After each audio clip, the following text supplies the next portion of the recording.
अगर कोई डाउट है तो बताना। No sir. ओके, एक्सरसाइज 1 के बाद एक्सरसाइज नंबर 2। एक्सरसाइज 2 में कोई डाउट है?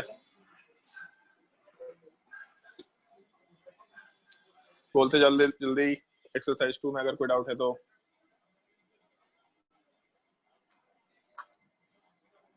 एक्सरसाइज 2 वाले पार्ट में कोई डाउट नहीं है किसी को? इतना आसान क्वेश्चन है क्या? 3 ही क्वेश्चन दिए थे। चलो बढ़िया है, लेकिन 3 क्वेश्चन हो सकता है ना भारी हो। ओके, नहीं सर, एक्सरसाइज 3 सिंपल में। सिंपल था। चलो बढ़िया है फिर तो। एक्सरसाइज 3 में शायद होमवर्क नहीं दिए थे तुम लोगों को, जहाँ तक हमको ध्यान है। यस सर, ओके, नहीं दिए थे। तो एक्सरसाइज 3 में अगर नहीं दिए थे तो वर्कशीट में जो होमवर्क दिए थे उसका डिस्कशन कर लेते हैं। वर्कशीट 12 में अगर कोई डाउट है तो बताओ। Question sir number. वर्कशीट 11 का जो क्वेश्चन 1 है उसमें सीन होगा कि एंटी? यार 11 में कुछ मेंशन तो नहीं किया इसमें। बाकी ये देख लो ना यहाँ पे, एच और ओ एच। एच और ओ एच को रेफरेंस लेकर के चलते हैं हम लोग, क्या होना चाहिए?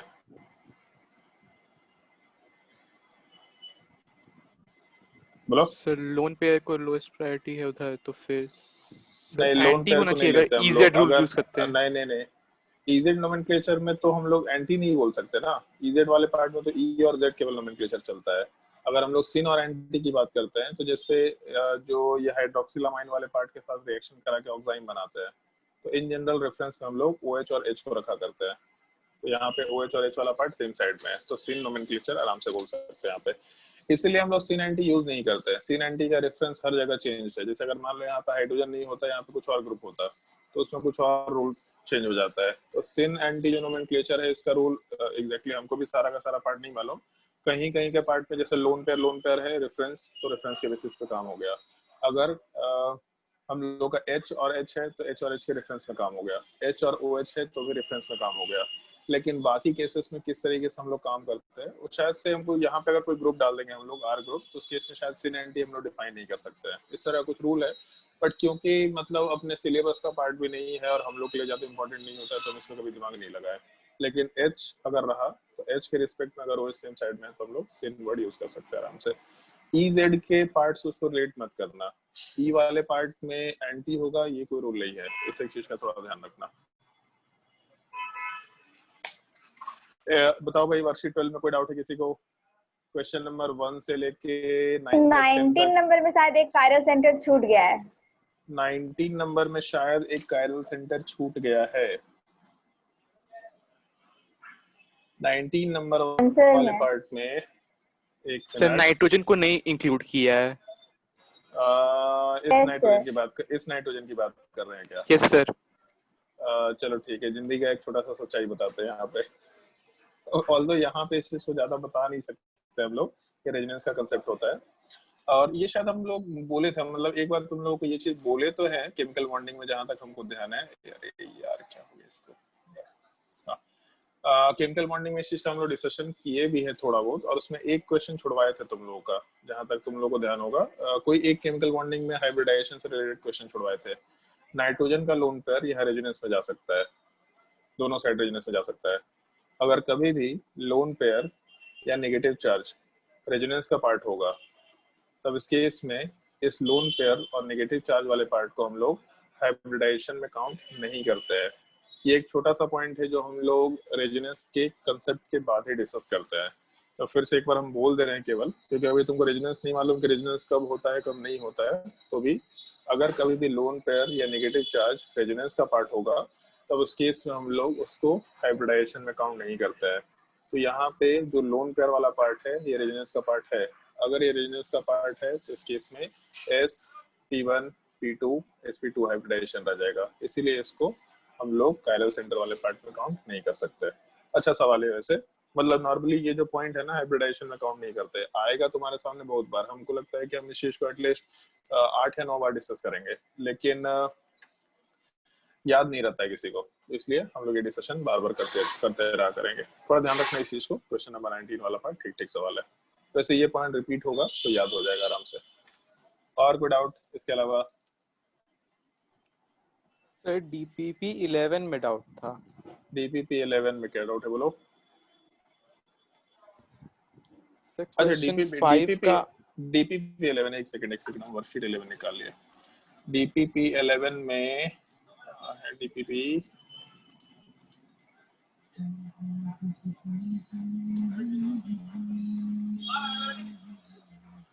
तुम लोग का फिजिक्स में 71 DPP हो गया है। फिजिक्स में Yes, हो sir. भी गया, वो तो फ्लूइड डायनामिक्स खत्म होने वाला है तुम लोगों का। बढ़िया। Yes, sir. रोटेशन शुरू हो गया डीपीपी। क्या हो गया शुरू? रोटेशन। सर हाँ तो रोटेशन का डीपीपी शुरू हो गया है। ठीक है मतलब फिजिक्स का डीपीपी बनाओ। फिजिक्स से क्वेश्चन देख करके तुमको पता चल रहा होगा ऐसा क्वेश्चन तुम लोग का जी एडवांस में इस तरह का आया है। और सर लेकिन थोड़ा सा एक प्रॉब्लम है, मतलब जितना भी चैप्टर्स का हम लोग को मिल रहा है डीपीपी, उसका तो हम लोग मतलब लगभग थोड़ा बहुत प्रैक्टिस कर ही चुके हैं। जैसे बुकलेट भी हम लोग बनाते हैं उसमें, फिर उसमें एचसी वर्मा भी बनाते हैं, उसमें फिर प्रीवियस ईयर क्वेश्चन भी बनाते हैं, और कभी कभी आयरडो भी बनाते हैं। तो फिर ऐसी तो 4 बुक हो गया सर। हाँ तो उसमें सर एससी वर्मा का हम सजेशन उतना नहीं देंगे। हम लोग अपने टाइम पे एससी वर्मा नहीं बनाए थे, क्योंकि एससी वर्मा के जितने क्वेश्चन थे तुमको डीपीपी में मिल जाएंगे, और इरडोव के भी कुछ अच्छे क्वेश्चन तुमको डीपीपी में मिल जाएंगे। हम लोग अपने टाइम पे एससी वर्मा सॉल्व नहीं करते थे, क्योंकि उसके सारे क्वेश्चन हम लोग को डीपीपी में मिल जाते थे, तो इसीलिए उस चीज को स्किप कर सकते हैं। ये एक सर तो पॉसिबिलिटी वही है। बोल रहे थे कि मैथ्स में अभी जैसे ट्रिग्नोमेट्री का चल रहा है सर, उसको स्किप कर सकते हैं क्या? मैथ्स में ट्रिग्नोमेट्री वाले चीज को स्किप कर सकते हैं। मैथ्स में क्या क्या टॉपिक हो गया तुम लोगों का? सर ट्रिग्नोमेट्री हो गया है, बाइनोमियल थ्योरम हो गया है, पी एंड लेक्चर नंबर 2 वाले पार्ट में हम लोग आरएस नोमेनक्लेचर वाला पार्ट डिस्कस करने वाले थे। आरएस नोमेनक्लेचर वाले पार्ट के बाद फिर हम लोग कुछ और भी टॉपिक्स का डिस्कशन करेंगे। आरएस नोमेनक्लेचर में कुछ ऐसा पॉइंट है जो हम लोग डिस्कशन से पहले मतलब थियोरेटिकली बस एक एक करके हम मेंशन करते जा रहे हैं। और उसमें जैसे एक तो बहुत यूनिक पॉइंट है, और एक्चुअल में जो सबसे मेन पॉइंट है वो वही पॉइंट होता है। लोग उसी चीज को भूल जाते हैं। लोग बस एक जनरलाइज वे में जो हम लोग नॉर्मली बात करते हैं उस तरीके से क्वेश्चन सॉल्व करना शुरू कर देते हैं। सबसे मेन पॉइंट और सबसे पहला पॉइंट जो होगा वो हम एक एक करके डिस्कस करेंगे। फिर उसके बाद अब क्योंकि वो जो मेन पॉइंट है वो थोड़ा 3 डायमेंशनल स्ट्रक्चर से एसोसिएटेड है, तो इमेजिनेशन की वजह से उस चीज को थोड़ा सिंप्लीफाइड लैंग्वेज में पुट अप करने की हम लोग कोशिश करते हैं। कैसे कर सकते हैं उसको हम लोग एक एक करके बोलते चले जाएंगे। जैसे नॉर्मली हम लोग नोमेनक्लेचर वाले पार्ट की अगर बात करते हैं, नोमेनक्लेचर ऑफ, या फिर ऐसा लिख सकते हैं RS nomenclature of chiral centre. एक बार मालूम पड़ गया कि कायरल सेंटर है, तो जैसे हम लोग लिखते थे ज्योमेट्रिक आइसोमरमेसिस या ट्रांस, तो सिमिलर टाइप से कायरल सेंटर पे हम लोग आराम से आरएस नोमेनक्लेचर बोल सकते हैं। और एक चीज का ध्यान रखना, अगर हम लोगों का कायरल कार्बन एटम है, तो इस कायरल कार्बन एटम वाले पार्ट को हम लोग लैंग्वेज वाइज एसिमेट्रिक सेंटर भी बोला करते हैं। ये वर्ड थोड़ा ध्यान रखना, एसिमेट्रिक सेंटर, शायद एक एस होता है, एसिमेट्रिक सेंटर। अगर कभी भी एसिमेट्रिक सेंटर दे रखा होगा, जैसे एसिमेट्रिक मॉलिक्यूल अलग चीज है, उसको यहाँ कंफ्यूज मत करना। Asymmetric molecule, symmetric molecule, dissymmetric molecule, ये सब अलग अलग टर्म्स है। लेकिन अगर कभी भी ये वर्ड दे रखा होगा एसिमेट्रिक सेंटर, तो एसिमेट्रिक सेंटर का मतलब कायरल कार्बन एटम, केवल कायरल कार्बन एटम, दूसरे एटम्स को हम लोग एसिमेट्रिक सेंटर नहीं बोलते हैं। एनसीईआरटी में टर्म दे रखा है, इस टर्म को थोड़ा ध्यान रखना होगा अपने को।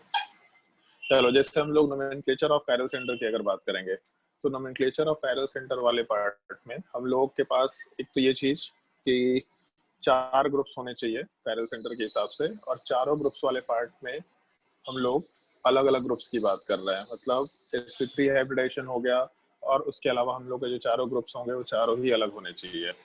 तो अगर मान लो इस कायरल सेंटर से 4 अलग अलग ग्रुप्स अटैच्ड है, तो ऑब्वियस सी बात है कि 4 अलग अलग प्रायोरिटी भी होगा। अगर कोई भी 2 ग्रुप सेम हो जाता तो हम लोग का कायरल सेंटर नहीं होता है। बट यहाँ चारों अलग अलग ग्रुप्स अटैच्ड है, मतलब हम लोग का 4 अलग अलग प्रायोरिटी होगा। तो किसी को भी 1 बोल सकते हैं, 2 बोल सकते हैं, 3 बोल सकते हैं, 4 बोल सकते हैं, बेस्ड ऑन सीआईपी रूल। तो हम लोग इस आरएस नोमेनक्लेचर के पार्ट पे हम लोग अब यहाँ पे कायरल सेंटर के चारों ग्रुप्स का प्रायोरिटी डिसाइड करते हैं। और प्रायोरिटी वाले पार्ट को डिसाइड करने के बाद फिर हम लोग कुछ कुछ और पॉइंट्स का कंसंट्रेशन करते हुए आराम से सीआईपी रूल के बेसिस पे आरएस नोमेनक्लेचर वाला पार्ट मेंशन करना शुरू करते हैं। और इस नोमेनक्लेचर वाले पार्ट को हम लोग एब्सोल्यूट कॉन्फ़िगरेशन भी बोलते हैं। मतलब लिखने का तरीका होता है एब्सोल्यूट कॉन्फ़िगरेशन। जैसे अगर तुम लोगों को थोड़ा बहुत ये चीज याद हो कि हम लोग जब सबसे पहला दिन आइसोमरिज्म पढ़े थे तो बोले थे structural isomerism, stereo isomerism. Stereo isomerism वाले पार्ट में कॉन्फ़िगरेशनल आइसोमरिज्म और कन्फॉर्मेशनल आइसोमरिज्म। कन्फॉर्मेशनल तो अलग हो गया था और कॉन्फ़िगरेशनल में ज्योमेट्रिकल और optical.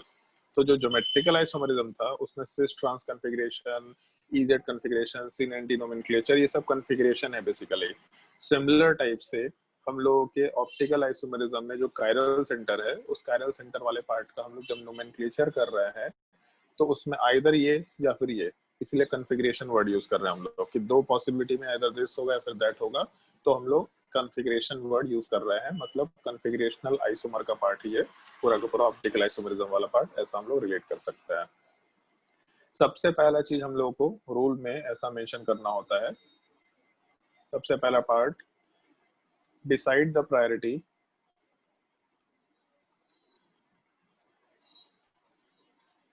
of all the four groups present on the chiral center. All the four groups present on the chiral center.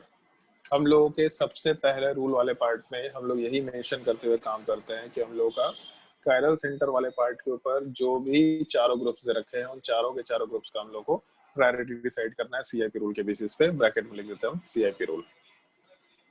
एक बार प्रायोरिटी डिसाइड हो गया तो उस केस में हम लोग ऐसा कंसिडर करेंगे, और इस चीज को बस सिंपली बस सुनना अभी के लिए। Rule number 2, see the molecule, see या फिर व्यू लिख सकते हैं हम लोग, व्यू द मॉलिक्यूल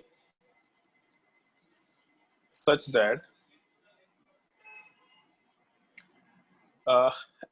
ये वर्ड ध्यान रखना, एलपीजी। एलपीजी का मतलब क्या समझ में आता है? Liquefied petroleum gas. नहीं, लिक्विफाइड पेट्रोलियम गैस तो तुम्हारा अलग चीज हो गया। यहाँ पे क्या समझ में आता है एलपीजी का मतलब क्या होना चाहिए? हम लोग कुछ प्रायोरिटी वगैरह सबकी बात कर रहे हैं। एल से लेफ्ट हो सकता है, पी से पोजीशन, जी से ग्रुप।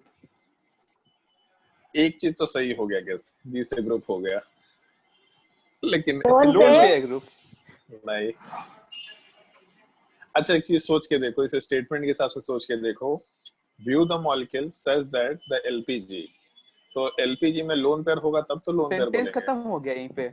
नहीं अभी नहीं, चलो ठीक है, हम सेंटेंस पूरा कर देते हैं। सोच के देखो कि एलपीजी का मतलब क्या है। Such that the LPG is directed away from us. Lowest View the priority molecule, group. Lowest priority, हाँ वही लोअर प्रायोरिटी ग्रुप वाला पार्ट। जो चार ग्रुप्स होंगे उन चार ग्रुप्स वाले पार्ट में जो सबसे लोएस्ट प्रायोरिटी ग्रुप वाला पार्ट होगा वो हम लोगों से दूर डायरेक्टेड होगा। अब ये पार्ट इमेजिनेशन का पार्ट है कि हम लोग जैसे एक मान लो टेट्राहेड्रल मॉलिक्यूल दिखा रहे हैं तुम लोगों को, मान लो टेट्राहेड्रल मॉलिक्यूल वाला पार्ट दे रखा, तो इस केस में हम लोग इस स्ट्रक्चर वाले पार्ट को अगर कंसिडर करें तो जैसे मेरे पास चार यहाँ पे बॉन्ड दे रखा, तो ये जो ब्लू कैप वाला जो मेरा पेन है, अगर मान ले कि ये हम लोग का लोएस्ट प्रायोरिटी ग्रुप है, तो अपने मॉलिक्यूल को ऐसा देखना है कि ये पार्ट अपने से दूर जाता दिखाई दे। तो ये तो तुम लोग को अपने तरफ आता दिखाई दे रहा है, मतलब ऐसा एजम्पशन करना पड़ेगा कि तुमको मेरे साइड आकर के इस मॉलिक्यूल को देखना होगा कि ये हम लोग का लोएस्ट प्रायोरिटी ग्रुप अपने से दूर जाता दिखाई दे। हम थोड़ा जिंदगी आसान करते हैं, इसको हम ऐसा घुमा देते हैं। तो जब इसको घुमाए तो ये जो ब्लू वाला पेन है जिसमें ब्लू कैप था, ये वाला पार्ट पीछे चला गया। लेकिन जब ये ग्रुप पीछे गया तो ये तीनों ग्रुप, एक यहाँ पे पेन दिख रखा है, एक मिनट, एक ये पेन दिख रखा है हमको, दूसरा यहाँ पे एक पेन दिख रहा है और तीसरा ये पेन दिख रहा है। जब ये मेरा ब्लू कैप वाला ग्रुप पीछे गया तो ये तीनों ही ग्रुप आगे आ जाएंगे। इस एक चीज का ध्यान रखना है। जैसे अभी तक हम लोग क्या लेके चल रहे थे कि एक नॉर्मल प्लेन है तो एक सॉलिड पे ग्रुप आएगा और एक डैश पे ग्रुप जाएगा, हम लोग ऐसा मानते हुए चल रहे थे।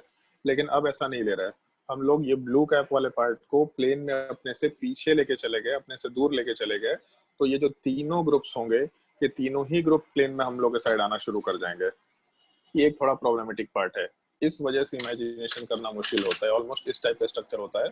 जैसे मान लो कि हम लोग का जो सेंटर एटम ए वाला पार्ट था, इस सेंटर एटम ए वाले पार्ट के रिस्पेक्ट में सॉलिड पे हम लोग का एक्स ग्रुप होगा, सॉलिड पे हम लोग का वाई ग्रुप होगा, और तो वो सॉलिड पे ही हम लोग का, रिप्रेजेंटेशन यूज कर लीजिए, हम लोग सिलिकेट्स में यूज करते हैं। सिलिकेट्स वाला रिप्रेजेंटेशन हम लोग यूज तो कर सकते थे, लेकिन यहाँ पे हम लोग उस चीज को यूज नहीं करते हैं, क्योंकि जैसे सिलिकेट्स वाला पार्ट बहुत लंबा स्ट्रक्चर होता है, ऐसा बोलो ना कि सर्कल और यहाँ डॉट मार दिया, लेकिन यहाँ साइड में बॉन्ड्स होते हैं, इसीलिए ऐसा रिप्रेजेंटेशन यूज करना पड़ता है हम लोग को। यहाँ पे हम लोग को इस तरह का लंबा स्ट्रक्चर होता नहीं है नॉर्मली, तो इसलिए हम लोग को डॉट और इसको यूज नहीं करते। इनफैक्ट चलो ठीक है, मे भी हो सकता है यूज कर भी सकते हैं, बट किया नहीं जाता है तो हम इसको यूज नहीं कर सकते। ठीक है, हम इसका दूसरा रिप्रेजेंटेशन बता रहे हैं। जैसे मान लेते हैं एक्स वाई और जेड है, तो एक्स वाई और जेड वाला पार्ट अगर हम लोगों के सॉलिड पे है, मतलब तीनों में से कोई भी अब नॉर्मल प्लेन पे नहीं होगा, एक अगर एग्जैक्टली पीछे चला गया तो मतलब ऐसा ग्रुप दे रखा है कि एक मिनट, एक ग्रुप वाला पार्ट अगर हम लोग का एग्जैक्टली पीछे के डायरेक्शन में चला गया, ऐसा एक जो मान लो कि ये कैप वाला पार्ट है, ये हम लोग का पीछे के डायरेक्शन में चला गया, तो ये जो तीनों ग्रुप्स होंगे इसमें से कोई भी एक नॉर्मल प्लेन में एग्जिस्ट नहीं करेगा, ये तीनों सॉलिड की तरफ आ रहे होंगे। तो हम लोग अपने ग्रुप में अगर कोई भी एक ग्रुप को, चाहे वो लोएस्ट प्रायोरिटी हो या कोई भी ग्रुप हो, अगर उसको डैश की तरफ डाल देंगे तो इस केस में हम लोग का बाकी तीनों के तीनों ग्रुप सॉलिड की तरफ आ जाएगा। और यही टाइप का स्ट्रक्चर हम लोग को एज्यूम करना होता है, बट 3 डायमेंशन में कहाँ से एजम्पशन कर पाएंगे? जिनका ड्राइंग पेंटिंग अच्छा है वो आराम से एजम्पशन कर सकते हैं, बट जिसका अच्छा नहीं हुआ एजम्पशन कर पाना थोड़ा मुश्किल होगा। लेकिन फिर भी रूल में सबसे बेसिक रूल ऐसा मेंशन किया जाता है, ऑल्दो इसको थोड़ा सिंप्लीफाई किया गया है ताकि लोगों को दिक्कत ना हो, लेकिन थोड़ा मुश्किल होता है इस तरह के रूल में। बट इसके आगे का जो रूल है वो ऐसा बोलता है कि जैसे मान लो ये एक्स वाला पार्ट हाईएस्ट प्रायोरिटी ग्रुप होता, ये वाई वाला पार्ट, एक मिनट इसको दूसरे क्लास लिखते हैं, हाईएस्ट प्रायोरिटी ग्रुप होता, ये वाई वाला पार्ट सेकंड हाईएस्ट होता, और यहाँ पे जो जेड था वो थर्ड हाईएस्ट ग्रुप होता, और लोएस्ट प्रायोरिटी ग्रुप हम लोग डैश पे डाल दिया अपने से दूर। तो इस केस में एक बार प्रायोरिटी डिसाइड हो गया तो उस केस में लोएस्ट को हम लोग दूर लेके चले गए और बाकी तीनों को देखे। तो रूल नंबर 3 में ऐसा मेंशन किया जाता है, mark an arrow from priority 1 to 2 to 3, मतलब इस चीज का ध्यान रखना है, 1 से 2 होते हुए 3 जाना है, मतलब 1 के बाद हम लोग 2 के तरफ से होते हुए 3 में जाएंगे, सीधा 1 से 3 वाले पार्ट पे नहीं जा रहे। तो अगर हम लोग एक एरो मार्क कर रहे हैं तो ऑब्वियसली बात है एरो वाला पार्ट थोड़ा ऐसा क्लॉकवाइज एंटी क्लॉकवाइज टाइप का एरो होगा, सर्कुलर एरो होगा, क्योंकि हम लोग को एक सर्कल में ये चीज दिखाई दे रहा है, फिर ट्रायंगल में दिखाई दे रहा है 1 2 3 वाला पार्ट। 1 से 2 होते हुए 3 की तरफ जाना है, तो 1 से 2 होते हुए 3 की तरफ गए, ऐसा हम लोग को एक एरो मार्क करना है। इस एरो वाले पार्ट का अगर हम लोग का डायरेक्शन क्लॉकवाइज रहा तो इस चीज को हम लोग आर कॉन्फ़िगरेशन बोलेंगे, ऐसा लिख देते हैं साइड में, क्लॉकवाइज एरो, क्लॉकवाइज एरो का मतलब ये हो गया, तो इस केस में आर कॉन्फ़िगरेशन। और अगर एंटी क्लॉकवाइज एरो,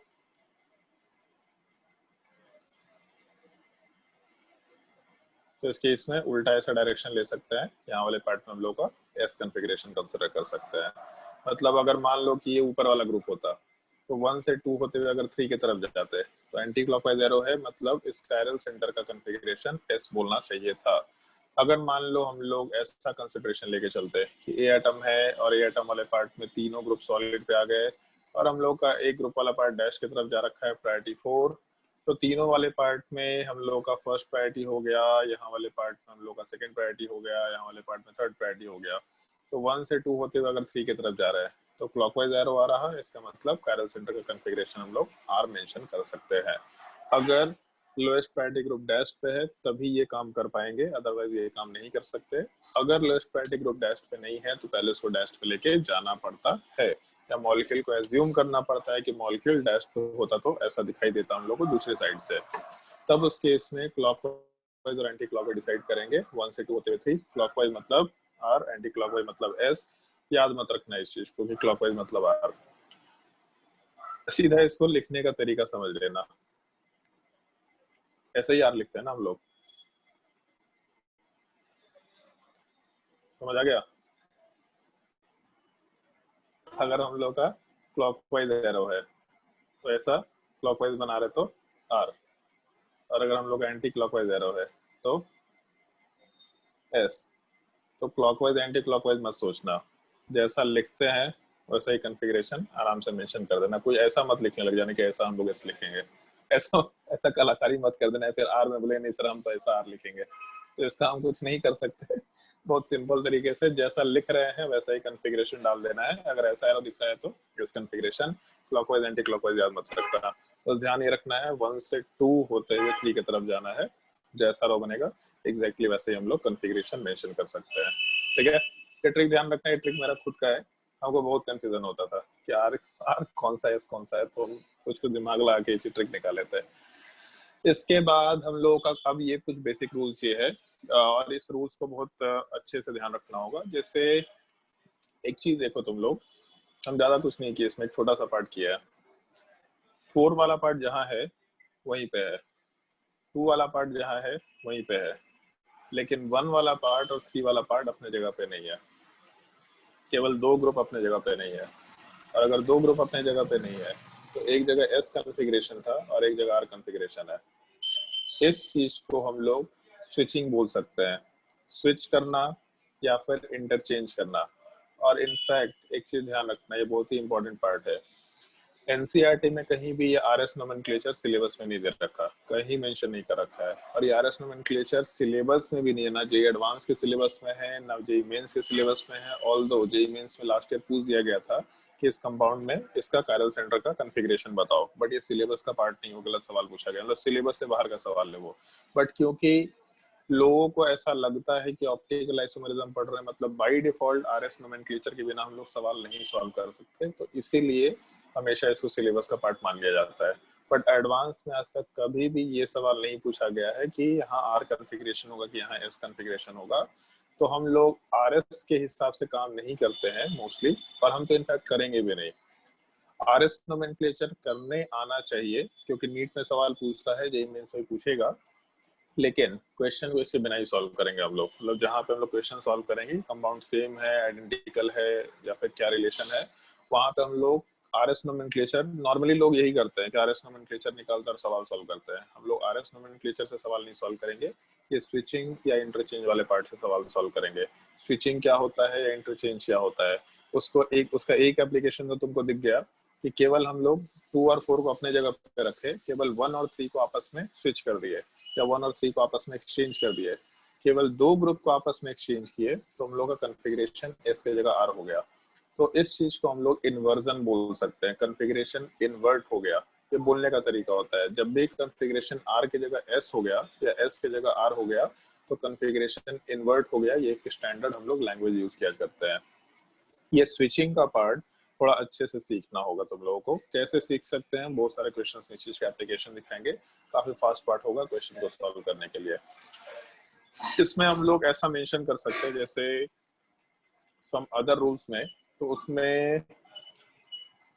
एक मिनट, सम अदर रूल्स वाले पार्ट में, जैसे सबसे पहला पार्ट हम लोग रूल्स में मेंशन कर सकते हैं, रूल्स फॉर स्विचिंग।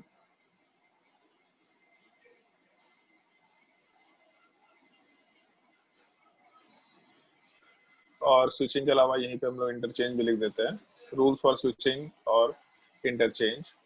इसमें सिंपली ये चीज ध्यान रखना है तुम लोगों को, सबसे पहला part, if odd number of switches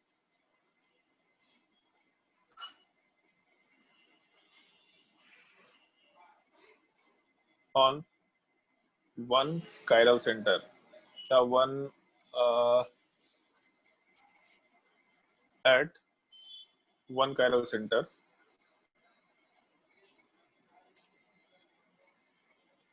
the configuration is inverted।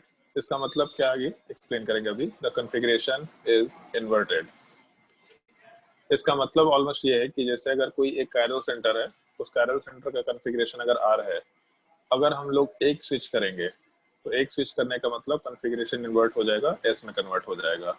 अगर किसी का कॉन्फ़िगरेशन एस है और अगर एक स्विच करेंगे तो कॉन्फ़िगरेशन इन्वर्ट होकर के आर में कन्वर्ट हो जाएगा। तो एक चीज यहाँ पे डायरेक्टली भी हम बोल सकते हैं, जैसे अगर आर में एक स्विच की तो एस हो गया, तो जब उसी कायरल सेंटर पे, और इस वर्ड को हम फिर से बोल रहे हैं, उसी कायरल सेंटर पे, हम लोग ऐसा नहीं कि पूरे मॉलिक्यूल के कायरल सेंटर्स की बात कर रहे हैं, कॉन्फ़िगरेशन हम लोग एक एटम का डिफाइन कर रहे हैं। तो एक कायरल सेंटर पे अगर स्विचिंग कर रहे हैं और उसका कॉन्फ़िगरेशन चेंज हो रहा है, तो अगला स्विचिंग उसी पे कंसिडर करना होता है हम लोग को। ऐसा नहीं कि एक कायरल सेंटर पे एक स्विच किया, दूसरा कायरल सेंटर पे एक स्विच किया तो पहले वाले का कॉन्फ़िगरेशन चेंज हो गया। जिस कायरल सेंटर पे स्विचिंग करेंगे उसी कायरल सेंटर पे कॉन्फ़िगरेशन इन्वर्ट होगा। तो अगर एक स्विच किए तो आर से एस कॉन्फ़िगरेशन, फिर से मान लो एक स्विच करते हैं तो फिर हम लोग का एस कॉन्फ़िगरेशन आर में कन्वर्ट हो जाता और आर कॉन्फ़िगरेशन एस में कन्वर्ट हो जाता। फिर से अगर मान लो एक स्विच करते हैं तो इस केस में आर वाला पार्ट फिर से एस में कन्वर्ट हो जाता। तो एक स्विच हो या तीसरा स्विच हो, हमेशा कॉन्फ़िगरेशन वाला पार्ट हम लोग को इन्वर्टेड दिखाई देगा। आर से एस हुआ, आर से एस हुआ। हम लोग हमेशा स्विचिंग वाले पार्ट में ऑड वाले पार्ट का ध्यान रखते हैं और दूसरा इवन वाले पार्ट का ध्यान रखते हैं कि अगर हम लोगों का इवन नंबर ऑफ स्विच हुआ, फिर इवन नंबर ऑफ स्विच बोलो या एक्सचेंज बोलो या इंटरचेंज बोलो, कोई दिक्कत नहीं है। Even number of exchanges, then the configuration remains same.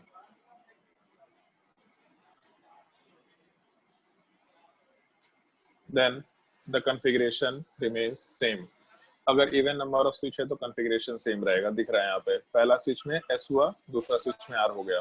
तो जब हम लोग का सेकंड स्विच होगा तो आर वाले पार्ट से हम लोग आर में कन्वर्ट हो जा रहे हैं सेकंड स्विच में। जब यहाँ पे एस था सेकंड स्विच में वापस से एस के एस में रह गए। इस एक एक्सचेंज वाले पॉलिसी को हम लोग बहुत सारे बार यूज करते चलेंगे। इनफैक्ट अगर इमेजिनेशन अच्छा नहीं है तो भी हम लोग इसी तरह की बात करते हैं। अगर हम लोग का लोएस्ट प्रायोरिटी ग्रुप डैश पे नहीं है तो हम लोग इमेजिन नहीं करेंगे कि वो डैश पे है, हम लोग स्विचिंग करके उसको डैश पे भेज देंगे और उसके बाद हम लोग कॉन्फ़िगरेशन आराम से कैलकुलेशन में यूज कर सकते हैं। बट ये जो रूल है, इस रूल वाले पार्ट में तो खैर चलो ठीक है, सब मेंशन कर दिया रूल फॉर स्विचिंग और इंटरचेंजेस। बट इसके अलावा एक हम लोगों को पार्ट और बस ध्यान रखना होता है, Fischer projection. Rules for Fischer projection. Fischer projection का मतलब होता है कि हम लोग ऐसे क्रॉस के टर्म में चीजों को मेंशन कर रखे होते हैं। जहां जहां क्रॉस होगा वहां वहां एक एक कार्बन है। कायरल सेंटर है नहीं मतलब है, बट जहां जहां क्रॉस होंगे उतने कार्बन है। जैसे मान लो ग्लूकोज का स्ट्रक्चर ऐसा होता है, CHO OH OH OH OH CH2OH 2 4 5। एक मिनट, एक्चुअल स्ट्रक्चर ऐसा होता है। इसका मतलब क्या है हम थोड़ा आगे देखेंगे, लेकिन इस पूरे कंपाउंड में जैसे इस चीज को हम लोग फिशर प्रोजेक्शन बोलते हैं। ये भी हम लोग का एक तरह का ऐसा प्रोजेक्शन है जो कि 3 डायमेंशन होते हुए भी 2 डायमेंशन में है। मतलब अभी तक हम लोग जो भी नोमेनक्लेचर या फिर प्रोजेक्शन करते हैं उसमें सॉलिड हो गया और डैश्ड हो गया। तो ये सॉलिड और डैश्ड वाला पार्ट या फिर एक इस तरह सर्कुलर टाइप का ये होता है, इस चीज को हम लोग नीमन प्रोजेक्शन बोलते हैं। इस तरह का भी एक हम लोग का प्रोजेक्शन निकल के आता है। ये भी चीज 3 डायमेंशनल है।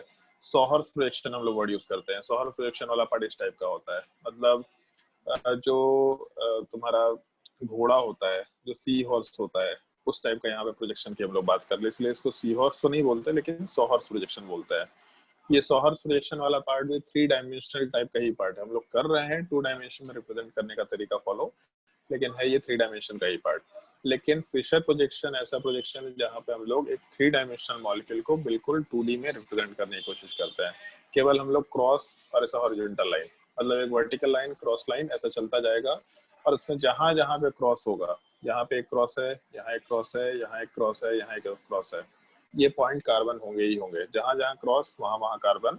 उसके अलावा कार्बन ऊपर दिख रहा, नीचे दिख रहा, तो 1 2 3 4 5 6 कार्बन दे रखा, C6।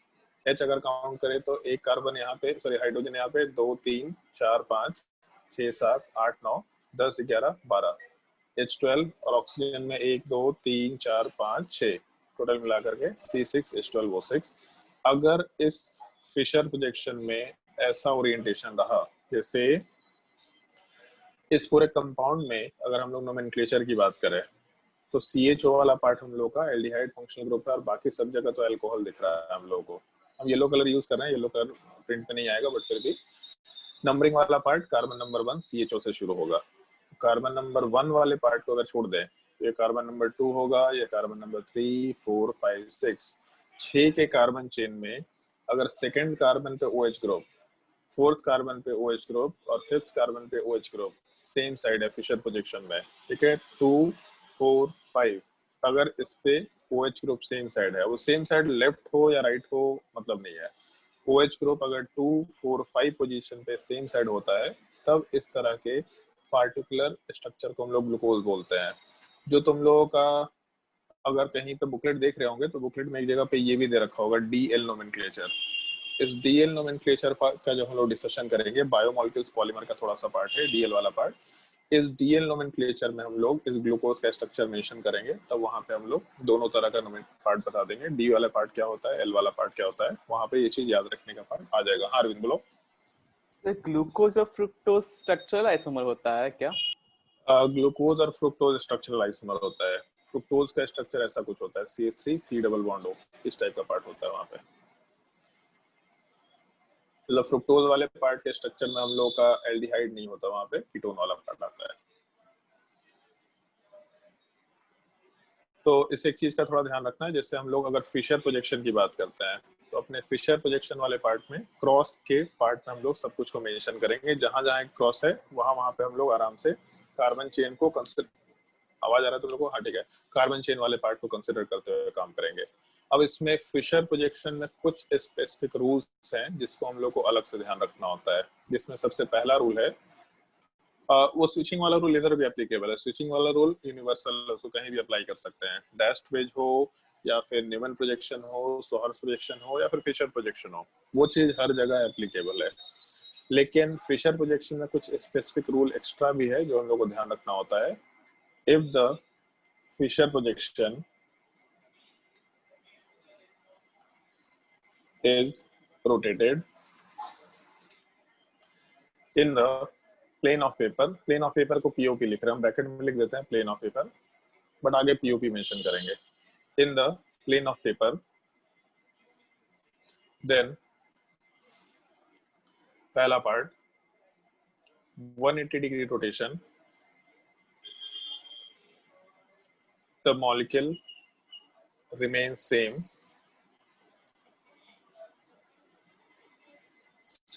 और मॉलिक्यूल सेम रहने का मतलब है द कॉन्फ़िगरेशन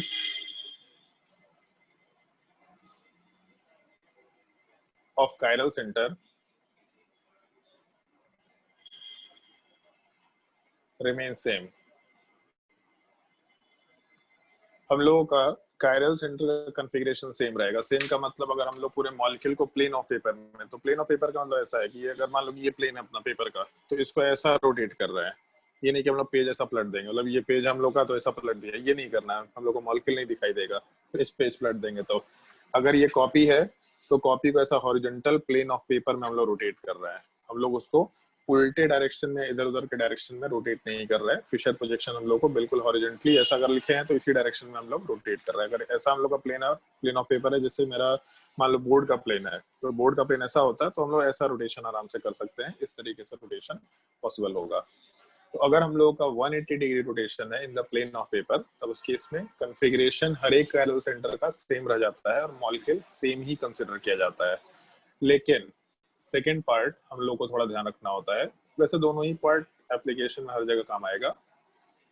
अगर 90 डिग्री रोटेशन है तो इस केस में the molecule becomes different,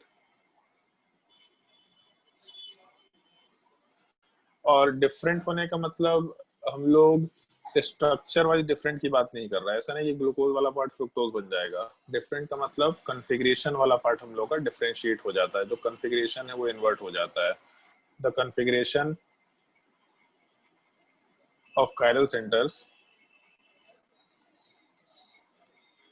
is changed, या इन्वर्टेड भी लिख सकते हैं, इज इन्वर्टेड। अगर हम लोग प्लेन ऑफ पेपर में 90 डिग्री रोटेशन करेंगे तो हम लोग का कॉन्फ़िगरेशन 90 डिग्री पे रोटेशन पे इन्वर्ट हो जाएगा, आर था तो एस हो जाएगा, एस था तो आर हो जाएगा।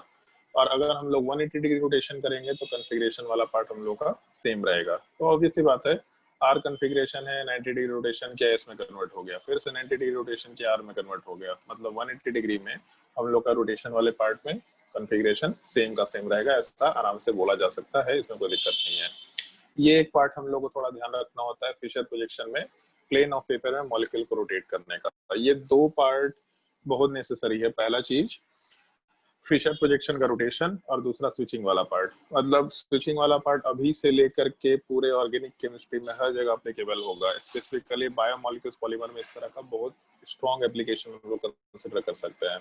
और बहुत ही इससे अपना जो मॉलिक्यूल्स के बीच में कंपैरिजन करने का, कि मॉलिक्यूल्स वाले पार्ट में हम लोग का इनएंशियोमर है, डायस्टीरोमर है, इन सब का कंपैरिजन बहुत इजी हो जाता है। आएंगे उस चीज पे हम लोग काफी लास्ट में। ये दो रूल्स का ध्यान रखना। उसके अलावा हम लोग एक और चीज मेंशन करके काम करते हैं सेकंड वाले थर्ड वाले पार्ट में, फिशर प्रोजेक्शन में ही।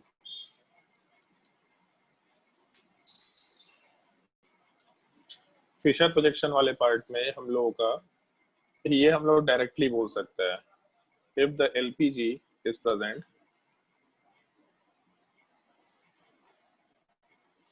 on the vertical line, then the calculated configuration will be the actual configuration.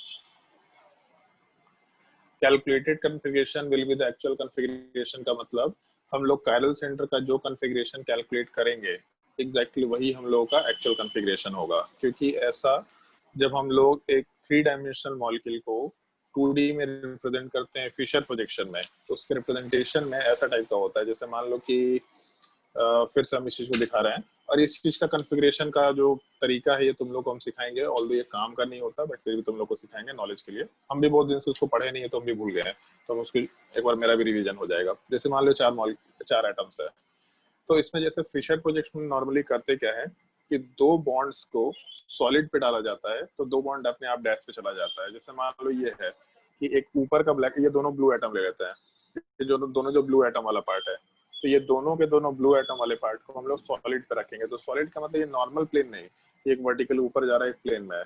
Solid का मतलब दोनों तुम्हारे तरफ ओरिएंटेड होंगे, तो ऐसा टाइप की बात कर रहे हैं हम लोग।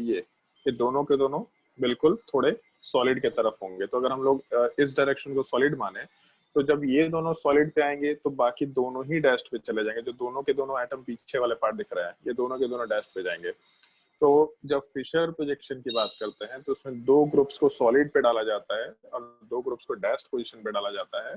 और इन जनरल क्या रूल्स फॉलो करते वक्त जो हम लोगों का ये वर्टिकल लाइन वाला पार्ट होता है, नॉर्मली इस टाइप का होता है। जो ये वर्टिकल लाइन वाला पार्ट होता है, ये वर्टिकल लाइन वाला पार्ट डैश्ड पे होता है और जो हॉरिजॉन्टल लाइन होता है ये सॉलिड पे होता है। मतलब हम लोग ऐसा ऑलमोस्ट कंसीडर करते हैं कि अगर हम लोग का ये स्ट्रक्चर दे रखा है, जैसे मान लो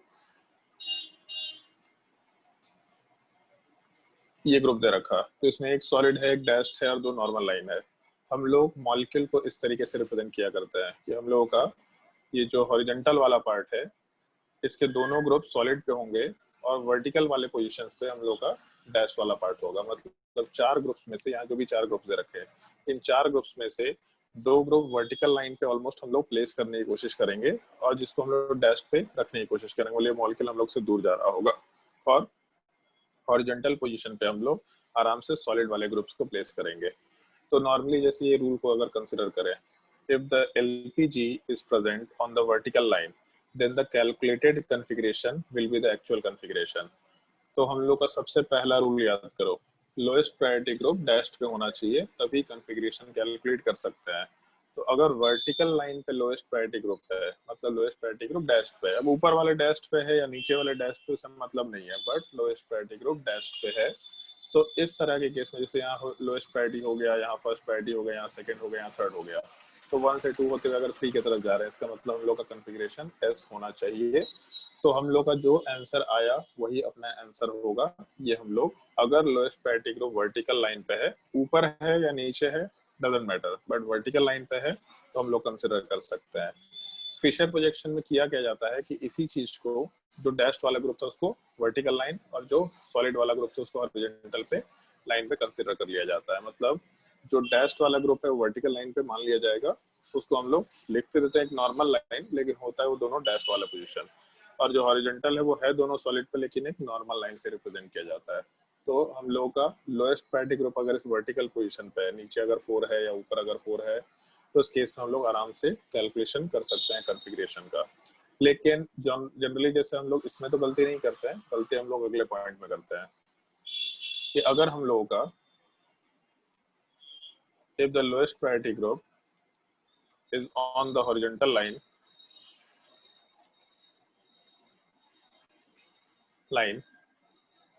then invert the calculated configuration to get the actual configuration. Invert the calculated configuration to get the actual configuration. इस एक पॉइंट का स्पेसिफिकली ध्यान रखना है। अगर हम लोगों का लोएस्ट प्रायोरिटी ग्रुप वाला पार्ट हॉरिजॉन्टल लाइन पे है, लेफ्ट या राइट नहीं, बस हॉरिजॉन्टल पॉइंट पे, तो जैसे अगर मान लें प्रायोरिटी 1 है, यहाँ 2 है और यहाँ 3 है, तो अगर मान लो ये रूल नहीं मालूम, ऊपर वाला रूल, तो ये कॉन्फ़िगरेशन क्या आना चाहिए, एक बार सोच के देखो, बस सोच के देखो, फिर हम आंसर लिखेंगे। जब हम लोग मान के चल रहे हैं कि 4 वाला पार्ट लोएस्ट प्रायोरिटी ग्रुप है, हम लोग को बस कॉन्फ़िगरेशन लिखना है। तो 1 से 2 होते हुए 3 की तरफ जा रहे हैं, तो 1 से 2 होते हुए 3 की तरफ जाएंगे तो आर कॉन्फ़िगरेशन निकल के आना चाहिए। तो हम लोग का कैलकुलेशन आर कॉन्फ़िगरेशन का है, लेकिन क्योंकि हम लोग का लोएस्ट प्रायोरिटी ग्रुप वाला पार्ट हॉरिजॉन्टल लाइन पे है, तो जो एक्चुअल कॉन्फ़िगरेशन है वो हम लोग एस मान के चलेंगे, मतलब एक्चुअल कॉन्फ़िगरेशन एस होगा, ये हम लोग को ध्यान रखना है। तो जो कैलकुलेट करेंगे उसको हम लोग इन्वर्ट करके, उल्टा करके दूसरा कॉन्फ़िगरेशन, एक्चुअल कॉन्फ़िगरेशन आराम से निकाल सकते हैं। ये एक पार्ट है जो हम लोग नॉर्मली भूल जाया करते हैं, 2-3 बार गलती करेंगे बट अपने आप याद हो जाएगा, कोई दिक्कत नहीं, बहुत बार हम रिपीट कराएंगे इस चीज को, याद होता चला जाएगा। इस एक छोटे से कंसेप्ट का थोड़ा ध्यान रखना है। क्यों हुआ, क्योंकि अभी जैसे ऊपर हम लोग डिस्कशन किए कि हम लोग का जो सॉलिड वाला पार्ट है वो हॉरिजॉन्टल लाइन पे है, तो जैसे हम लोग का सबसे पहला रूल क्या था कि लोएस्ट प्रायोरिटी ग्रुप को ऐसा देखना है कि अपने से दूर जाता दिखाई दे, ठीक है। तो अगर मान लो कि हम लोग इस मॉलिक्यूल में, जैसे हम नीचे इसका डायग्राम मेंशन कर देते हैं, हम लोग ऐसा ग्रुप दे रखा, सॉलिड वाले पार्ट पे लोएस्ट प्रायोरिटी है, दूसरे वाले साइड में भी हम लोग का लोएस्ट प्रायोरिटी वाले पार्ट, चलो यहाँ पे सेकंड प्रायोरिटी ले लेते हैं, फिर डैश वाले पार्ट में फर्स्ट प्रायोरिटी, डैश वाले पार्ट में सेकंड प्रायोरिटी। तो हम लोग सामने से देख रहे हैं मॉलिक्यूल को, तो 4 नंबर तो अपने को, अच्छा सॉरी नीचे थर्ड ले लेते हैं, ठीक है। सर उधर थर्ड लिए थे ना पिछला क्वेश्चन में, कहीं भी लिख देना, उससे क्या फर्क पड़ रहा है। तो आंसर चेंज हो जाएगा ना सर इसमें। चलो लिख देते हैं आंसर, थर्ड पोजीशन यहाँ कर देते हैं, सेकंड कर दिया, ठीक है। तो Yes, जैसे अगर इस मॉलिक्यूल को देखे तो जो लोएस्ट प्रायोरिटी ग्रुप है वो 4th है, वो हम लोग से दूर जाता दिख रहा है कि हम लोग के पास आता दिख रहा है? पास आता दिख रहा है। तो अगर पास आता दिख रहा है तो हम लोग को मॉलिक्यूल को, ये जैसे मेरा स्क्रीन है, इधर से हमको पास आता दिख रहा है, तो हमको स्क्रीन के दूसरे साइड जाके देखना पड़ेगा उस चीज को, तब हमको दूर जाता दिखाई देगा, ठीक है। अब एक चीज सोचो, क्लॉकवाइज आ रहा है। हाँ, तो अब वहां उल्टे साइड चले जाएंगे तो 1 तो ऊपर था, भी ऊपर रहेगा, इधर से देखे तो भी 1 ऊपर है, पीछे साइड से देखे तो भी 1 ऊपर है। 2 वाला पार्ट, बाकी लोग भी अगर कोई दिक्कत होगा तो इस इमेजिनेशन में थोड़ा बता देना, अगर दिक्कत होगा तो हम थोड़ा समझाने की बस कोशिश कर रहे हैं। जैसे हम लोग सामने से देख रहे हैं तो 3 और 4 को छोड़ दो, 1 ऊपर दिख रहा, 2 नीचे दिख रहा, तो अगर हम लोग मेरे साइड से देखे स्क्रीन को तो भी 1 ऊपर है, 2 नीचे, पीछे साइड से देखेंगे तो भी 1 ऊपर होगा, 2 नीचे ही होगा। लेकिन अभी हम लोग जब मेरे साइड से देख रहे हैं, या फिर तुम भी स्क्रीन देख रहे हो, तो 3 नंबर वाला पार्ट लेफ्ट साइड में दिख रहा है, बट जब पीछे से जाके देखेंगे तो वही 3 नंबर वाला पार्ट अपने को राइट साइड में दिखाई देगा। तो 1 से नीचे गए 2 में, और उसके बाद फिर हम लोग 3 की तरफ गए, तो अभी हम लोग का एरो 1 से 2 होते हुए 3, मतलब क्लॉकवाइज दिख रहा है। लेकिन जब हम लोग पीछे चले जाएंगे तो पीछे जाने पे हम लोग का जो ऑर्डर वाला पार्ट है वो उल्टा डायरेक्शन में निकल के आ जाएगा, क्योंकि हम लोग 1 ऊपर गए, 2 अभी भी नीचे गए, लेकिन 3 वाला पार्ट अभी हम लोग को लेफ्ट दिख रहा है, उधर राइट साइड में जाता दिखाई देगा। तो हम लोग का जो देखने का नजरिया है उसको उल्टे साइड से जाके करना पड़ेगा। तो हम लोग का जो आंसर आ रहा है उस आंसर को, उस आंसर का जस्ट उल्टा आंसर एक्चुअल आंसर है, तो हम लोग जस्ट उसको उल्टा इन्वर्ट कर देंगे। समझ आया?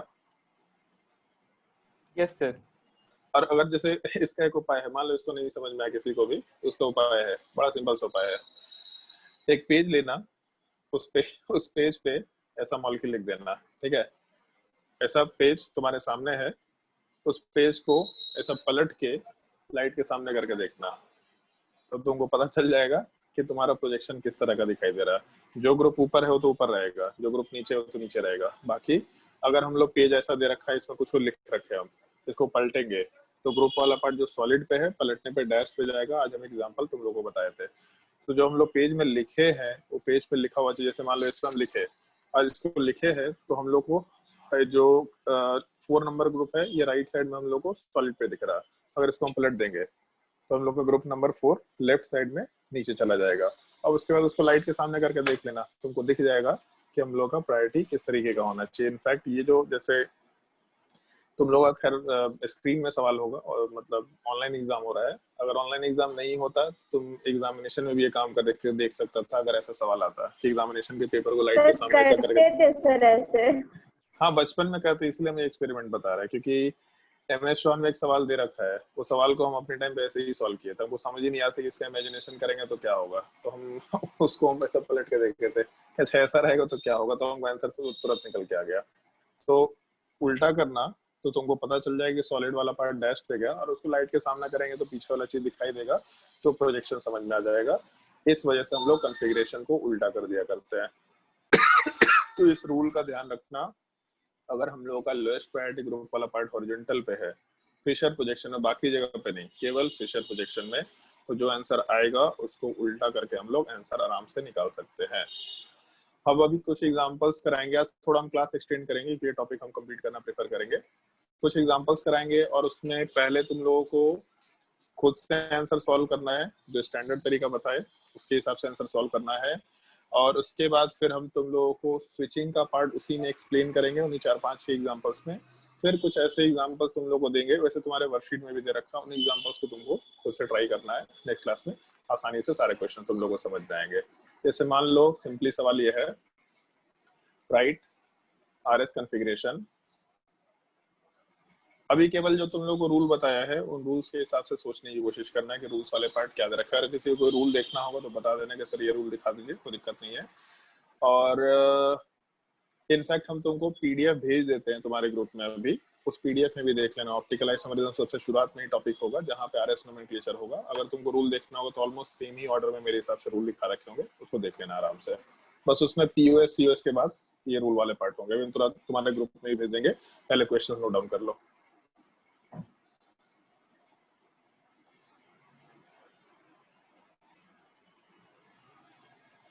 प्रायोरिटी निकालना तो मालूम पड़ गया होगा कि जैसे कायरल सेंटर है तो एक CH3 ग्रुप हो गया, ये H ग्रुप हो गया, ये फ्लोरीन ग्रुप हो गया, ये OH ग्रुप हो गया। अगर यहाँ पे CH3 के साथ मतलब CH2 के साथ CH3 होता तो ये पूरे ग्रुप को एक सिंगल ग्रुप मानते हुए चलेंगे हम लोग। कायरल सेंटर से जो पूरा का पूरा ग्रुप अटैच्ड है उस ग्रुप को हम लोग प्रायोरिटी वाले पार्ट में कंसिडर करते हुए चलेंगे। पहले सारे क्वेश्चन नोट कर लो। प्रायोरिटी नहीं निकालना है तुम लोगों को, प्रायोरिटी वाला पार्ट हम एक ही ग्रुप को बार बार मल्टीपली चेंज करते जा रहे हैं ताकि तुम लोग को दिक्कत ना हो।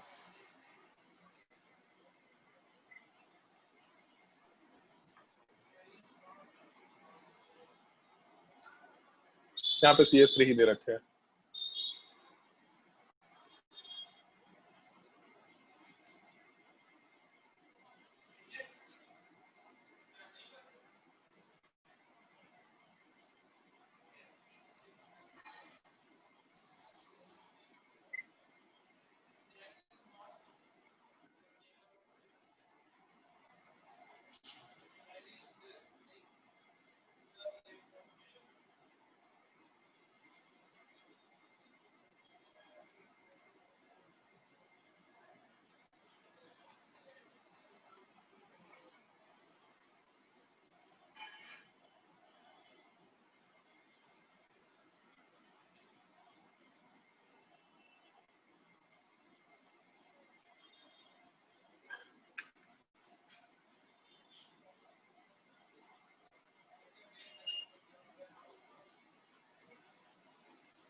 किसका इंटरनेट गायब हो जा रहा है? अरविंद का इंटरनेट गायब हो जा रहा है।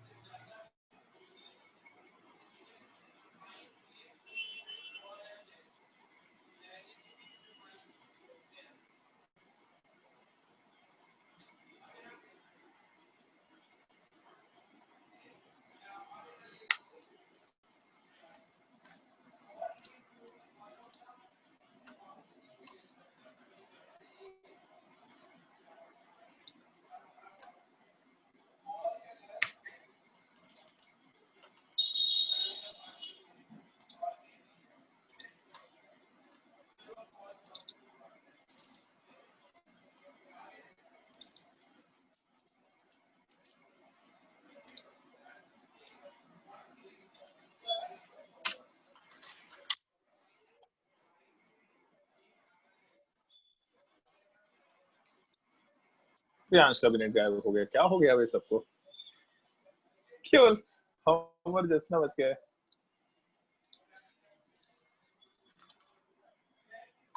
बहुत नेट का प्रॉब्लम है सर। यार नेटवर्क का प्रॉब्लम तो है थोड़ा, हमको तो लगता है कि तुम लोग वाईफाई लगवा लो ज्यादा बेटर। कल तो हम उसको उमा को भी सजेशन दिए थे ना ये चीज, जो सब लोग ऑनलाइन क्लासेस कर रहे हैं और पिछले 3-4 महीने से सबका इंटरनेट जा रहा है, तो एक वाईफाई कनेक्शन लगवा लो तो ज्यादा बेटर होगा।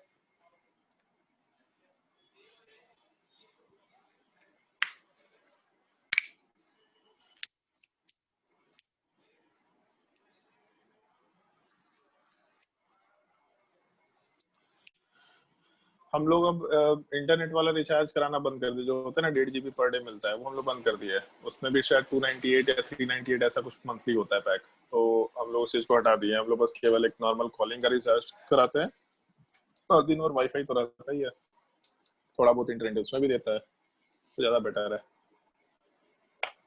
दोनों ज्वाइन तो कर रहा है लेकिन इसका अरविंद का नेट नहीं कनेक्ट हो रहा। प्रियांश पीयूष तुम्हारा नेट गायब हो गया था।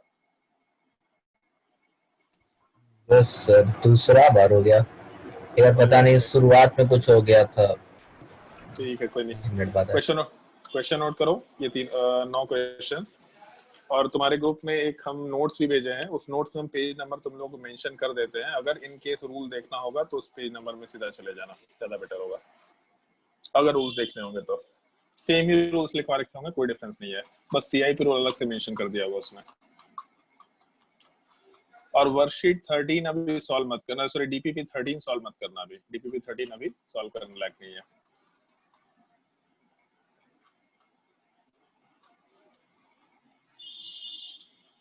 पेज नंबर 9 और 10 में ये चीज दे रखा है। पेज नंबर 9 और 10 उसमें एक नाम भी दे रखा है, आर का नाम जो है वो क्या होता है और एस का नाम क्या होता है, ये चीज भी दे रखा है। हम खैर मेंशन कर ही देते हैं, 1 मिनट। पूरा फाइल इतना बड़ा भेजे हैं कि उसको डाउनलोड होने में ही क्लास खत्म हो जाएगा। ठीक है, तुम्हारा नेट खत्म हो गया क्या? नहीं सर, उतना मतलब चलता कहाँ है। एक बार में जूम कितना चल बड़ा रहा है फाइल है? तो बैकग्राउंड में थोड़ी कुछ चलता है। हाँ ये भी चीज है। कितना? अच्छा 43 40 MB है, MB 40 लगता MB है। का फाइल है। अच्छा चलो ठीक है, ठीक है। तुम लोग को रूल देखना होगा तो बता देना।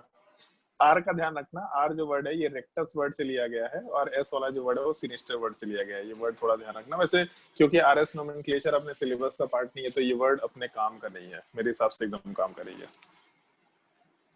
ट्राई करके देखो सारे क्वेश्चंस। प्रायोरिटी तुम लोग को डिसाइड नहीं करना पड़ेगा, प्रायोरिटी हम सारे ग्रुप सेम ही रखे हैं, कोई दिक्कत नहीं आने वाला है। एक और क्वेश्चन हम बस केवल कराएंगे इसके अलावा, ताकि उसके बाद तुम लोग आराम से क्वेश्चंस कर पाओ। तो यहाँ पे हम बस केवल एक कैरल सेंटर का एग्जांपल पुट अप कर रहे हैं।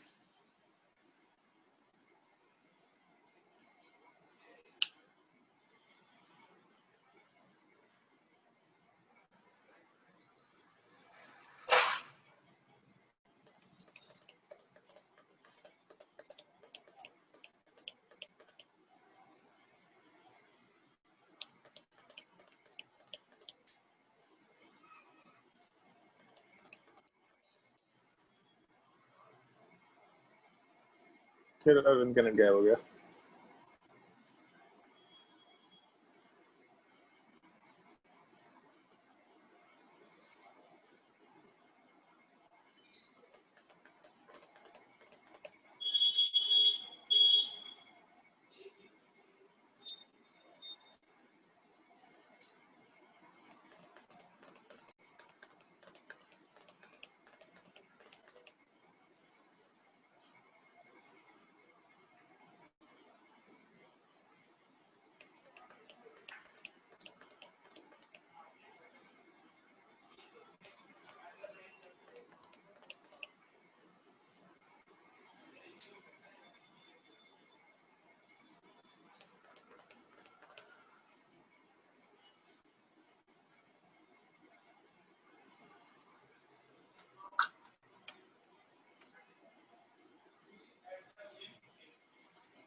सर जो एरो बनेगा वो OFC की तरफ से बनेगा ना? लोएस्ट प्रायोरिटी ग्रुप तो हम लोग हाइड्रोजन है, और बाकी बचा fluorine highest priority, OH second highest priority और CH3 थर्ड। ये तो फिक्स है, इसमें कोई दिक्कत? मतलब कायरल सेंटर से पहला बॉन्डेड एटम फ्लोरीन है, OH वाले ग्रुप में पहला बॉन्डेड एटम ऑक्सीजन है, और CH3 में पहला बॉन्डेड एटम कार्बन है। तो highest priority, second highest priority, third highest priority, ऐसा बोल सकते हैं हम लोग। तो 1 से 2 होते हुए 3 की तरफ जाना है, ऐसा आराम से हम लोग का कॉन्फ़िगरेशन आर निकल के आ जाएगा। ठीक है? Yes sir.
फिर अरविंद आया, दूसरा इंटरनेट लेकर के आया लगता है सर। हेलो, हाँ, सवाल आवाज आ आ रहा रहा है है? मेरा? हाँ हाँ, इस बार दूसरे का वाईफाई लेकर के आया क्या? नहीं सर, मेरा ही नेट है। अच्छा, चलो ट्राई करो सवाल।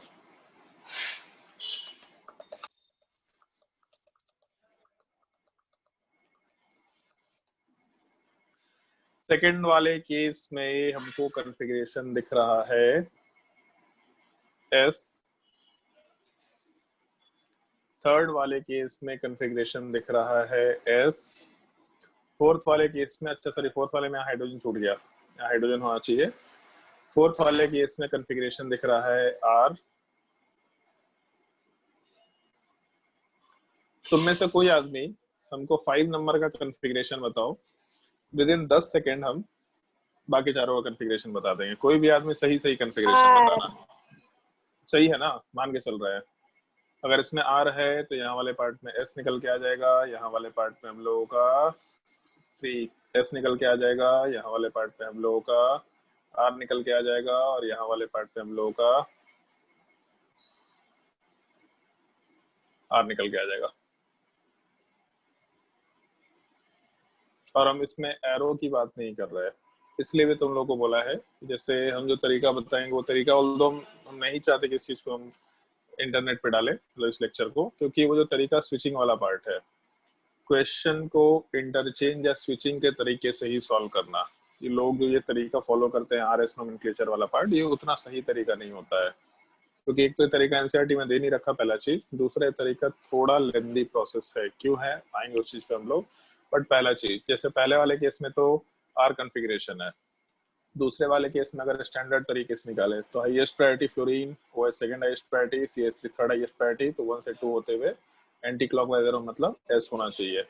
तो S आना तो चाहिए। अब एक चीज देखो और ढंग से इस चीज को समझना, हाइड्रोजन अपने जगह पे है, एक मिनट थोड़ा। 8R कैसे होगा? कौन सा 8 नंबर? 8 नंबर R कैसे होगा? अच्छा सॉरी, 8 नंबर S होगा, S S सॉरी। ये चीज देखो, 1 और 2 वाले पार्ट को ढंग से देखो।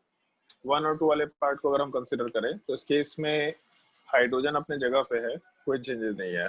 CH3 भी अपने जगह पे है, कोई चेंजेस नहीं है। OH वाला पार्ट अपने जगह पे नहीं है, और फ्लोरीन वाला पार्ट अपने जगह पे नहीं है। तो अगर मान लो कि जैसे 4 कुर्सी है, ठीक है, 4 कुर्सी पे 4 लोग बैठे हुए हैं, तो उसमें से कोई 2 लोग उठे और आपस में जगह चेंज कर लिए।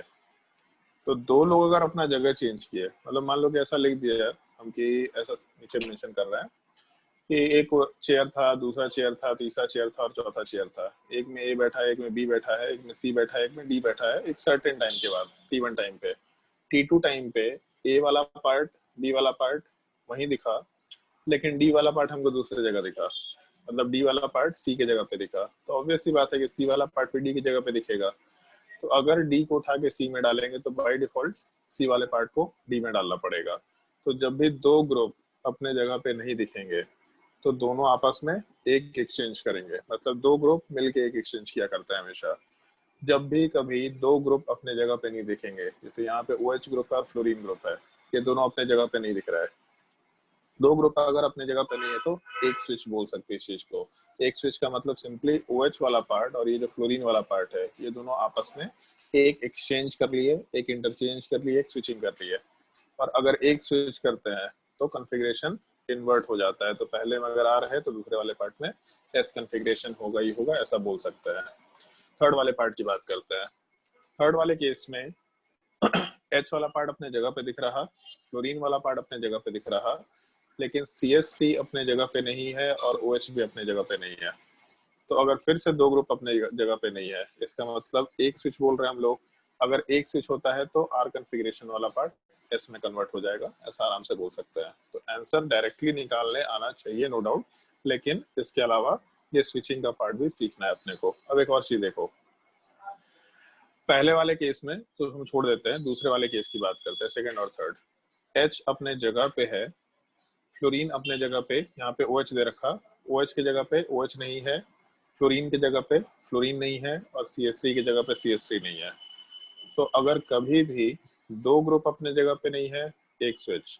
अगर 3 ग्रुप अपने जगह पे नहीं है तो हमेशा 2 स्विच। इसका मतलब क्या है, इसको हम एक्सप्लेन करते हैं कैसे हम लोग 2 स्विच की बात कर रहे हैं। मान लो अगर ये कंपाउंड दे रखा है अपना नीचे, चलो मान लो यहाँ वाले पार्ट में फ्लोरीन दे रखा, ऐसा कुछ स्ट्रक्चर दे रखा है। इस स्ट्रक्चर वाले पार्ट में हमको नहीं मालूम कि पहले का कॉन्फ़िगरेशन क्या है, कैलकुलेट भी कर लिया, उससे कोई दिक्कत नहीं है, कॉन्फ़िगरेशन से कोई लेना देना नहीं हम लोगों को।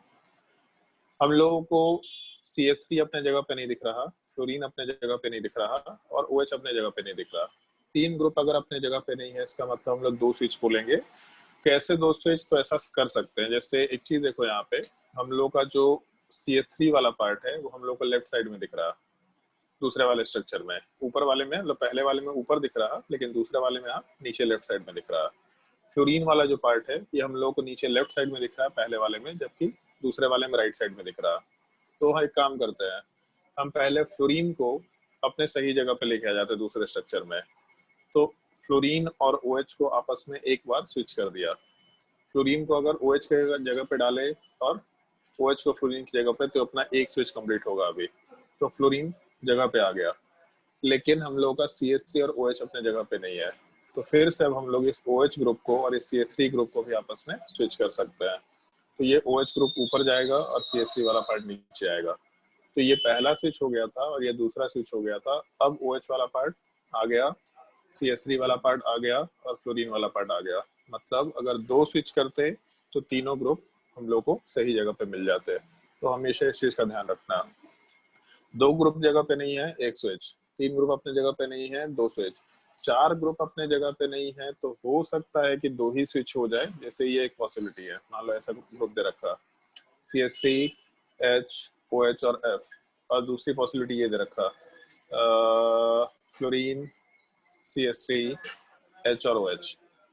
तो देख के लग रहा है कि एक ग्रुप अपने जगह पे नहीं है, दूसरा ग्रुप अपने जगह पे नहीं है, तीसरा ग्रुप अपने जगह पे नहीं है, चौथा ग्रुप अपने जगह पे नहीं है। लेकिन अगर ढंग से सोचो तो एक स्विच की है, तो यहाँ CH3 और F हो गया तो काम हो गया, और दूसरा स्विच यहाँ कर दिया तो OH और H हो गया, तो भी अपना काम हो गया। मतलब 2 स्विच करके भी हम लोग यहाँ पे आराम से पहुंच सकते थे। तो ये कोई रूल याद मत रखने कि 2 ग्रुप अगर अपने जगह पे नहीं तो एक स्विच, अगर 3 ग्रुप अपने जगह पे नहीं है तो 2 स्विच, तो 4 ग्रुप अपने जगह पे नहीं है तो 3 स्विच, ऐसा नहीं है। 4 ग्रुप अगर अपने जगह पे नहीं है तो चेक कर लेना कि कितने स्विच में हम लोग जगह पे पहुंच सकते हैं। लेकिन अगर 2 ग्रुप्स अपने जगह पे नहीं है तो एक स्विच बाय डिफॉल्ट होगा, अगर 3 ग्रुप अपने जगह पे नहीं है तो 2 स्विच बाय डिफॉल्ट होगा। 2 स्विच होने पे कॉन्फ़िगरेशन विल रिमेन सेम, एक स्विच होने पे कॉन्फ़िगरेशन इन्वर्ट हो जाता है, ऐसा हम लोग बोलते हुए काम कर सकते हैं। तो आज के लिए क्लास हम यहाँ पे आराम से कंप्लीट, अच्छा सॉरी नहीं, एक सवाल और है हम लोग का। नीचे वाला जो क्वेश्चन है 4 5 इस 1 से लेकर के 4 तक, इन सब में स्विचिंग के बेसिस पे एक बार आंसर्स को चेक करके देख लेना कि तुम्हारा आंसर सही आ रहा है कि गलत आ रहा। और 5 6 7 8 9 हॉरिजॉन्टल वाला पार्ट, रोटेशन वाला पार्ट, स्विचिंग वाला पार्ट, जो भी एप्लीकेबल हो सकता है, स्विचिंग वाला पार्ट तो करके देखना ही देखना है, और अगर रोटेशन हो सकता है 180 डिग्री 90 डिग्री, उस चीज को भी अप्लाई करके देखना कि हम लोग जो आंसर कैलकुलेट किए वो सही आंसर है कि गलत आंसर है। ये तो 2 पार्ट तुम्हारा होमवर्क रहेगा, बट इसके अलावा एक क्वेश्चन का एग्जांपल हम और सॉल्व करके दिखा रहे हैं जो थोड़ा ध्यान रखना होगा। जैसे अगर 2 कायरल सेंटर्स हैं, मान लो ये ग्रुप दे रखा,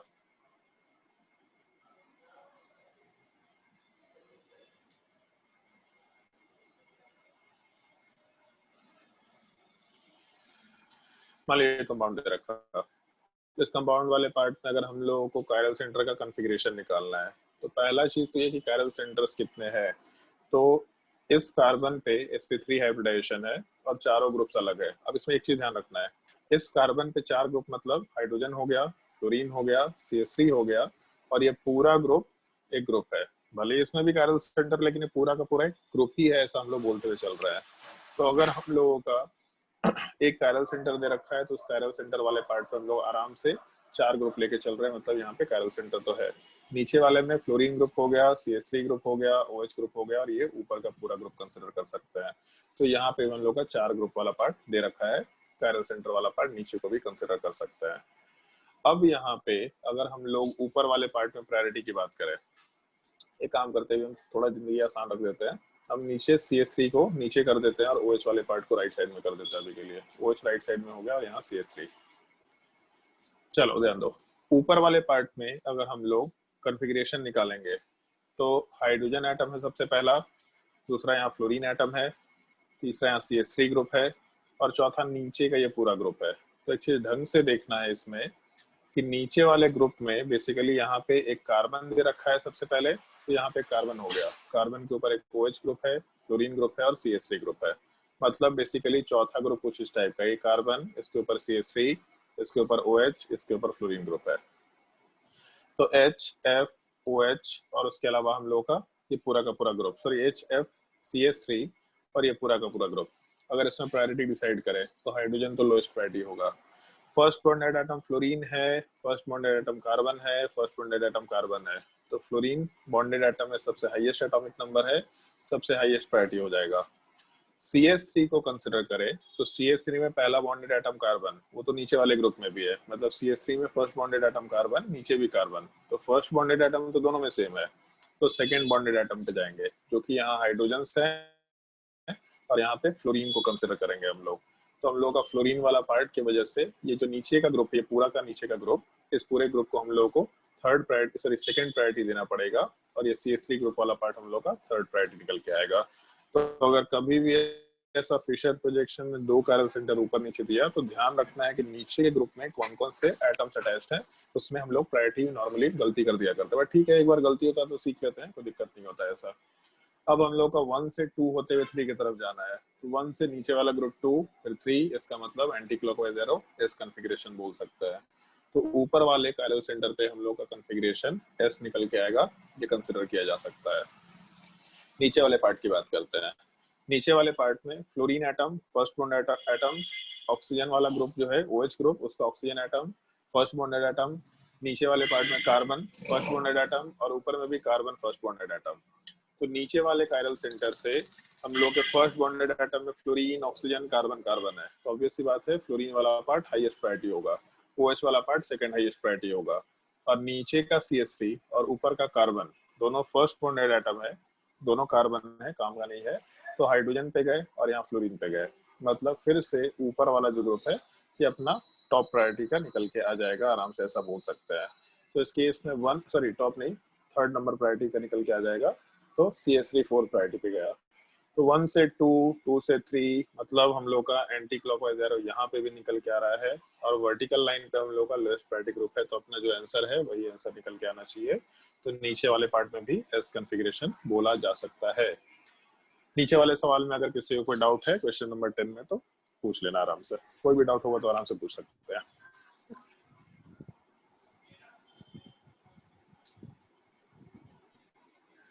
अगर कायरल सेंटर समझने में डाउट होगा या फिर ग्रुप्स का प्रायोरिटी डिसाइड करने में डाउट होगा तो आराम से पूछ लो, कोई दिक्कत नहीं है।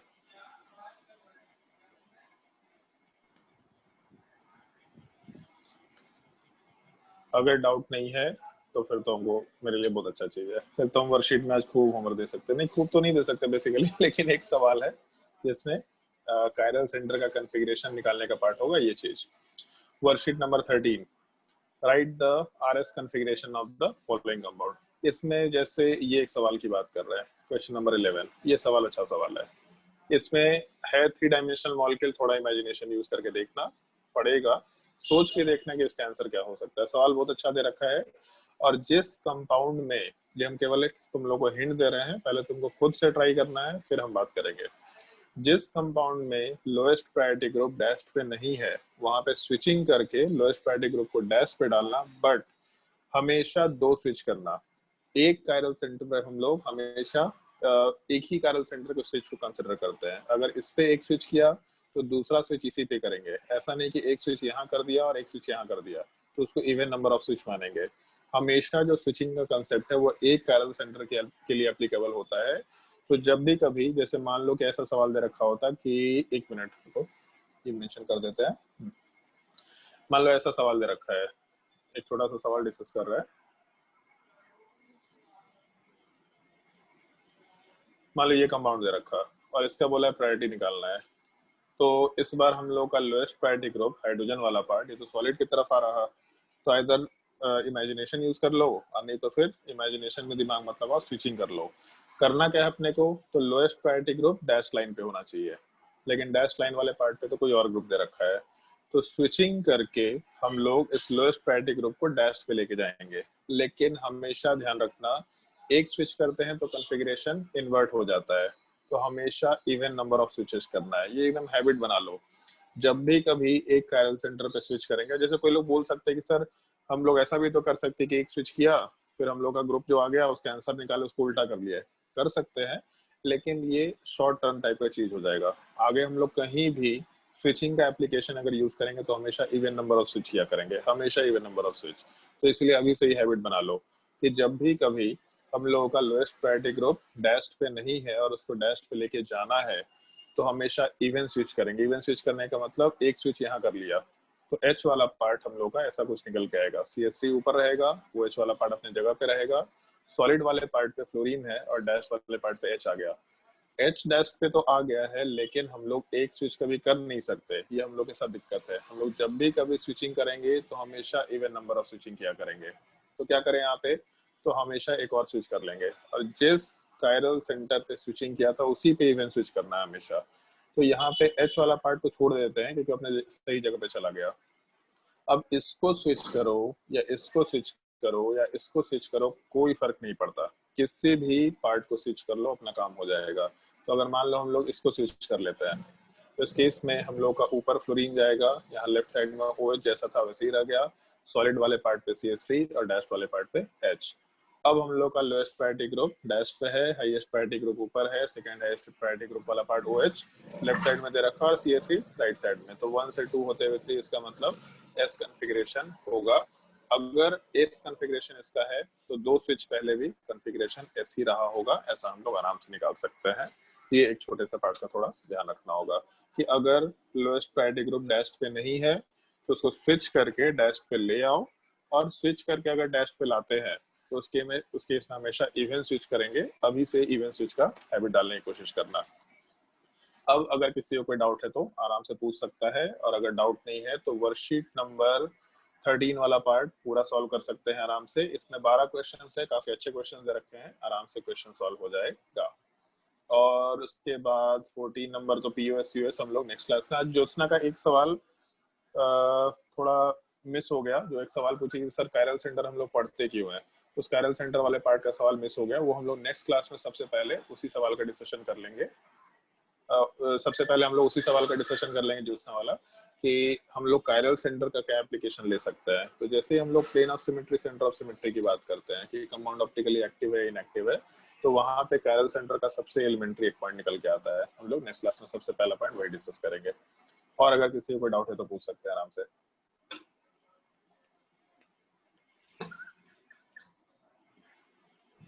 बताओ कोई डाउट है? आइसोमेरिज्म के बाद क्या पढ़ाएंगे? ऑप्टिकल आइसोमेरिज्म के बाद जीओसी टॉपिक करेंगे हम लोग। जीओसी में रेजोनेंस इफेक्ट, क्या बोलते हैं, resonance, hyper conjugation, inductive effect, फिर उसके एप्लीकेशंस। तो एसिडिक स्ट्रेंथ क्या होता है, बेसिक स्ट्रेंथ क्या होता है, बॉन्ड लेंथ कैसे कंपेयर कर सकते हैं हम लोग, बॉन्ड स्ट्रेंथ क्या होता है, फिर heat of hydrogenation, heat of combustion, electron density of benzene ring, मतलब पूरा का पूरा एप्लीकेशन वाला पार्ट एक एक करके डिस्कस करेंगे, क्योंकि वो एक टॉपिक जो है वो ऑलमोस्ट केमिकल बॉन्डिंग के जैसा टॉपिक है और उसका एप्लीकेशन कहीं भी अप्लाई हो सकता है, तो इसीलिए उस चीज का डिस्कशन हम लोग एक ही बार में कर लिया करते हैं। जीओसी के बाद क्या पढ़ाएंगे?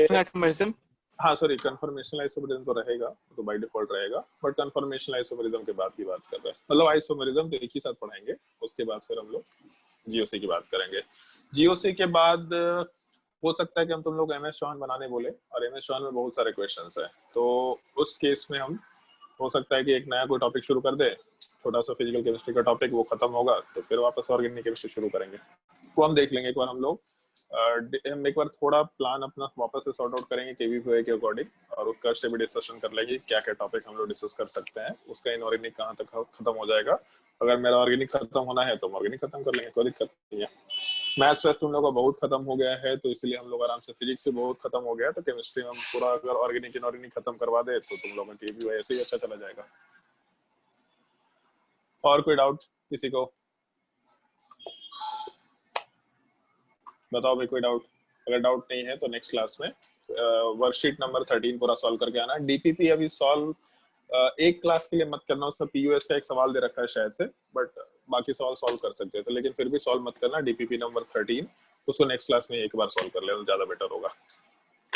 तो आज के लिए क्लास एंड करते हैं, थोड़ा लंबा क्लास हो गया, नेक्स्ट क्लास में कंटिन्यू करते हैं आराम से।